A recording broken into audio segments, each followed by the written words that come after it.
అందశ్రీ అన్నగారు గద్దరన్న గారికి చాలా చాలా మనసుతో ఉన్న సంబంధం, కళారూపమైన సంబంధం, ఉద్యమ పూర్తి గురించి సంబంధం.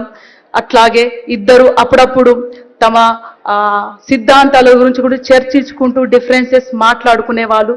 మేము అదృష్టవంతులము, ఎందుకంటే ఎంతో మంది కళాకారులు, మేధావులు, అమరవీరులు, ఉద్యమకారులు వచ్చి ఉన్న ఇల్లులో మేము పుట్టి పెరగడం మా జన్మ సాకృతమైంది. సో అందశ్రీ అన్న వచ్చినప్పుడల్లా నేను స్కూల్కి వెళ్ళి వచ్చేదాన్ని. అందశ్రీ అన్న గురించి, అందశ్రీ అన్న కోసము ఒక చిన్న, అందశ్రీ అన్న అనగానే నాకు ఏమనిపిస్తుందో అదొక చిన్న 2 మాటల్లో మీకు అందజేస్తాను. అందశ్రీ అన్న, అందశ్రీ అన్న ఆ గానం గుండెలను కదిలిస్తుంది. అందశ్రీ అన్న ఆ గానం గుండెల్ని కదిలిస్తుంది. ఆ గొంతు గన్నులై పేలమంటుంది. ఆ గొంతు గన్నులై పేలమంటుంది.